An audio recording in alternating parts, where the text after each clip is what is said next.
Электорат саны 438 мың. Өңірде 468 референдум учаскесі бар. Олардың 40 учаскесі жабық форматта жұмыс істейді. Осы сәттегі өңірдегі ахуалды әріптесім толықтырып айтып берсін. Рахмет, студия.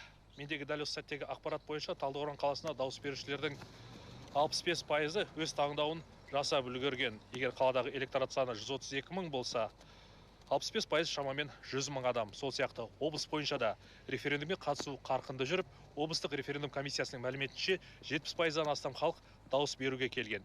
Естеріңізге сала кетсем, өңірде 468 референдум учаскесі жұмыс істейді. Олардың 40 учаскесі жабық. Дауыс берушілердің белсенділігін өңір тұрғындарының жауаппен қарайтынын аңғаруға болады. Мәселен, дауыс бергендер қатарынан халық әртістері Алмахан Кенжебекова мен Әлихан Ыдырышева, тұңғыш Қазақстан барысы Ұлан Рысқұл, Олимпиада жүлдегері Мәулен Мамыров сынды азаматтар бар. Жалпы Жетісу облысының орталығында 68 референдум учаскесі бар. Оның 63-і негізгі, 5-еуі жабық. Дауыс берушілердің соңғы легі кешкі 8-ге дейін әлі өз таңдауын жасап үлгереді деген сенімдеміз.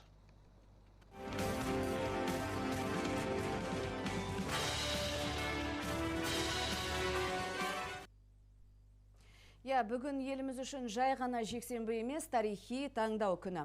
Дауыс беру қызып жатыр. Учаскелерде Олимпиада чемпиондарынан бастап робот иттер мен ертегі кейіпкерлер дейін жүр. Сағат 14:00-дегі жағдай бойынша референдум ресми түрде өтті деп танылды. Халықтың белсенділігі қандай, президент не деді, ал ең креативті сайлаушылар кімдер? Бүгінгі күннің ең маңызды әрі қызықты сәттерін тілшіміз Рауан Есқалидің материалынан тамашалаңыздар. Тарихи таңдау сәті дауыс берудің бел ортасынан астық. Маңызды жаңалықтармен бөлісетін кез келді.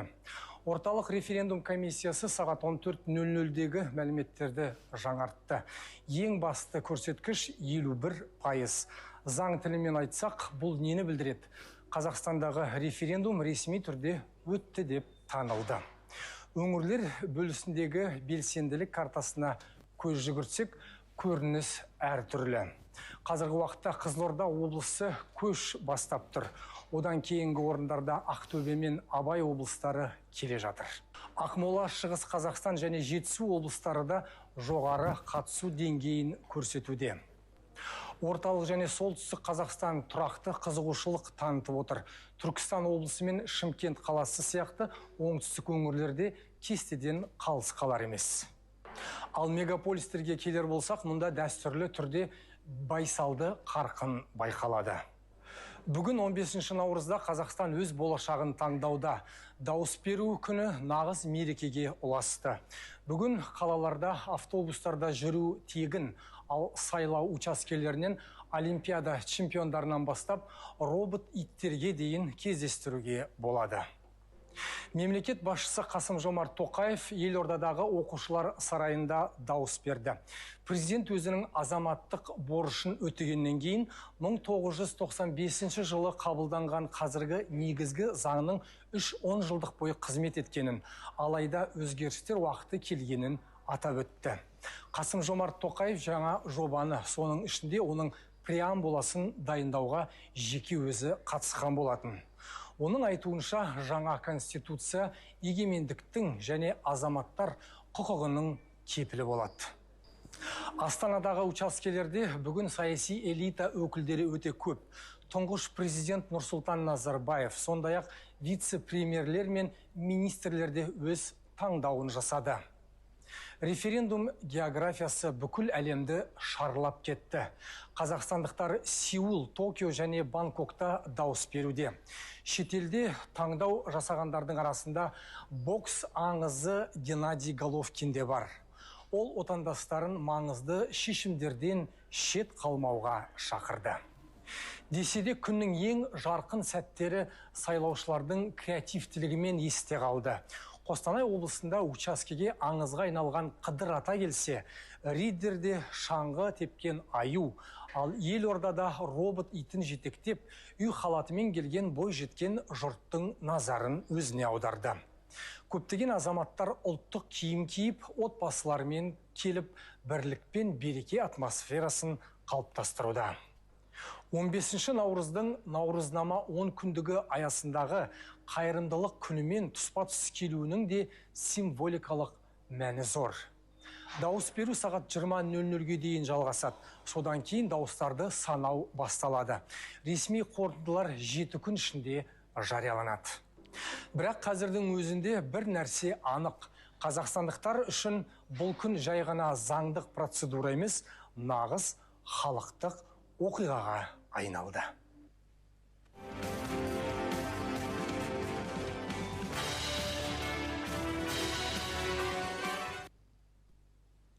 Жексенбідегі басты оқиға Жамбылда бар сән салтанатымен өтті. Қариялар қауымы маңызды күнді мерекеге айналдырып, жастар жағы спорттық сайыстарды қыздыра түсті. Референдумнан жастарда қалыс қалған жоқ, ел ертеңіне сеніммен қарап таңдауларын жасады. Жамбыл облысын 513 референдум жұмыс істеді. Солардың бірінен аймақтағы әріптесім Жансая Жанболатқызы рет-ретімен тарқатсын. Рахмет, студия. Кеш жарық құрметті телегөрермен. Бүгін әулиеталықтар саяси маңызды науқанда тек қана дауыс беріп қана қоймай, сондай-ақ спорттық шараларға да белсенді қатысты. Оның ішінде ұлттық спорт түрлерінен сынға түсті. Мәселен, гіртасын көтеру, асық ату, шахмат ойнау сынды. Ал үздік ойын көрсеткендерге ұйымдастырушылар тарапынан арнайы сыйлықтар табысталған болатын. Одан бөлек аймақтағы кей учаскелерде ән мен биден шашу шашылып, әжелеріміз бауырсақтарын ұсынып, көтеріңкі көңіл күй орнаған болатын. Жалпы Жамбыл облысында референдум барынша сән салтанатымен өтуде. Біз дәл қазір Тараз қаласында орналасқан 2538 азамат тіркелген нөмірі 35-ші референдум учаскесінде тұрмыз. Жалпы референдумның аяқталуына бірнеше минуттар ғана қалды. Біздің жанымызда учаскелік референдум комиссиясының төрағасы тұр. Процесс қалай жүріп жатыр? 8:00-ден кейін қандай процесс жүзеге асады? Осы турасында тарқатып өтсеңіз? Қайырлы кеш. Бүгін біздің учаскемізде республикалық референдум өтіп жатыр. Бүгін дауыс берушіге келушілердің қатары қалың болды. Дауыс берушілердің көңіл күйін көтеру мақсатында спорттық ойындар, ұлттық көрмелер, ән-саз бағдарламалардан шашу шашылды. Және де биылғы бірінші рет дауыс беріп отқан 15 азамат кеп өз дауысын беріп азаматтық борышын атқарды. Және де дауыс беруге аяқтауға бірнеше уақыт қалды. Дауыс беру аяқтағаннан кейін өз міндетімізді жауапкершілікпен атқарамыз. Яғни санау процесі жүреді. Санау процесі жүреді. Жақсы, рахмет ақпаратыңызға. Еске сала кетейік, Жамбыл облысында 722 мың азамат жалпы тіркелген болатын, яғни дауыс беруге құқығы бар азаматтар. Одан бөлек 513 референдум учаскесі жұмыс істеп тұр. Олардың 21-і жабық түрде. Аймақтағы 344 учаскеде мүмкіндігі шектеулі азаматтарға барлық жағдай жасалған. Жалпы өңірдегі әзірге айтар ақпарат осындай. Студия кезек сіздерде.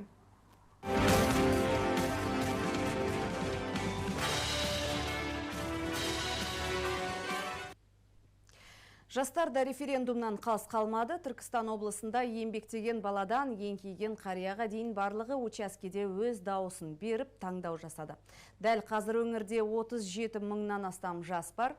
Белсенділік жоғары, жастардың арасында азаматтық жауапкершілік сезімі айқын байқалады. Түркістан облысынан әріптесім Бекболат Тілеуберген де тікелей қосылуға әзір тұр. Әріптесім, көрініс қалай, халық қаншалықты белсенді болды? Елімізде республикалық референдум аясындағы дауыс беру аяқталуға жақын ба? Рахмет, студия, қайырлы кеш, Мейрамгүл. Міне бізде Түркістан өңірінде дәл қазір сағат 20:00-ден асты, яғни референдум учаскелері есіктері құлтанып, жәшіктер арнайы санақ комиссиясына алып кетілді. Жалпы енді өңірдегі ахуал бойынша айтатын болсақ, жалпы Түркістан облысының жұртшылығы барынша белсенді болды. Еңбектеген баладан еңкейген кәріге дейін барлығы да дауыс беруге тырысты, барлығы қатысты. Десек те жаңағыдай олардың арасында жастар ерекше назарға алынды. Яғни оған енді нақты мәлімет біздің жанымызда тұрған Қазақстан студенттер альянсының Түркістан облыстық филиалының төрағасы Ахмет Серікбай. Жалпы енді бұл кісі қазір бізге аудандардағы, одан бөлік облыс орталығындағы ахуалды айтып берсе. Жалпы жастардың белсенділігі қалай болды? Облыста жалпы қанша жас бар? Рахмет. Жалпы айтқанда бізде Түркістан облысында қазір таңда 37 мыңнан астам жас бар. Олардың әрқайсысы әртүрлі әлеуметтік санатта. Бірі студент, бірі жұмыспен қамтылған, енді бірі жасөспірімдер. қазіргі таңда дауыс беру тоқтатылды. Атап айтқанда олардың ішінде біздің жастар, Түркістан облысының жастары, өңіріміздің жастары белсенді атсалысты. Шынымен де белсенді атсалысты. Енді бірі бақылаушы болып референдумға қатысса, енді бірі осы референдумды қолдау мақсатында белсенді жас атанды. Дауыс беріп, олар жаңағыдай үздіктерден табылды. Алғашқы барғандар, ең бірінші дауыс берушілер деген сияқты. Жас сайлаушылар. Қазір таңда өңірімізде 3 жоғарғы оқу орын және әр ауданда кем дегенде 1 немесе 2 колледжден бар. Олардың арасында әрине 18 жасқа толған азаматтарымыз бен азаматшаларымыз да бар. Олар да осы референдумға өз дауыстарын толықтай берді. Әрине біз жақтағы аудандардағы студент достарымыздан, белсенді жастарымыздан сұраған кезде олар бізге айтты, барынша белсенді жастар жалпы жастар көлемі барынша қатысты, толыққанды қатысты деп айтылды. Жалпы әзірше енді сіздерде жаңағыдай мәлімет күтіп отырсыздар, нәтижесі күтіп отырсыздар. Тамаша. Міне, құрметті көрермен, дәл қазір Түркістан облысындағы ахуал дәл осындай. Міне, учаскелер жабылды, жәшіктер айтқанымдай тиісті орындарына жеткізілді. Керегінше мамандар да, студенттер де өздерінің пікірін білдірді. Студия біздегі әзірше ақпарат осы. Мәлімет күтеміз. Кезек өздеріңізде.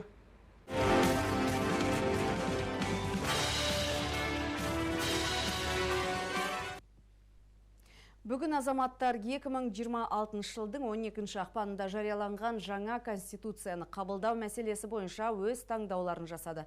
Қазір Қазақстан бойынша дауыс беру учаскелері жабылып жатыр, ал дауыс берудің алдын ала қорытындылары туралы алғашқы мәліметтер жақын уақытта жарияланады. Дәл қазір бізбен тікелей байланыста орталық референдум комиссиясынан әріптесім Жанель Капанова. Республикалық референдум аясында еліміз бойынша дауыс беру аяқталып, қазір учаскелерде бюллетендерді санау жұмыстары жүргізіледі. Жанель, сонымен сіз байланыстасыз? Кеш жарық, Мейрамгүл. Дәл осы сәтте Қазақстан бойынша 20:00-де дауыс беру ресми түрде аяқталды. Ендігі кезекте бюллетенді санау рәсімі басталады. Орталық референдум комиссиясының сағат 18:00-дегі бөліскен дерегіне сәйкес 8.845.280 азамат бюллетен алды. Бұл тізімге енгізілген азаматтардың 70,98%. Өңірлер арасында ең жоғарғы белсенділік Қызылорда облысында тіркелді, 91,8%. Сондай-ақ Шығыс Қазақстан облысында 83,63%, Ақтөбе облысында 83,12% құрады. Ал елордамыз Астана қаласында азаматтардың келуі 56,72% деңгейінде болды. Еске сала кетейік, дауыс беру бүгін таңғы сағат 7:00-де басталып, кешкі сағат 20:00-де аяқталды. Бүгін республика бойынша барлығы 10.388 дауыс беру учаскесі жұмыс істеді. Әзірге мендегі мәліметтер осы. Мейрамгүл, сөз тізгіні өзіңізде.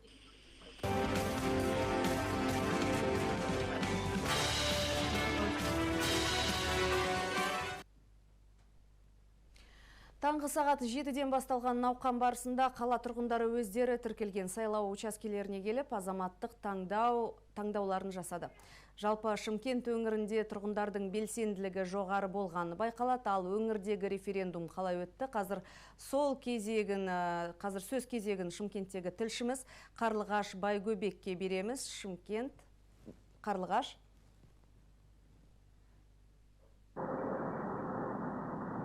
Қарлығаш, сіз байланыстасыз. Рахмет, Мейрамгүл. Бүгінде Шымкент қаласында республикалық референдум толық аяқталып өз мәресіне жетті. Бүгін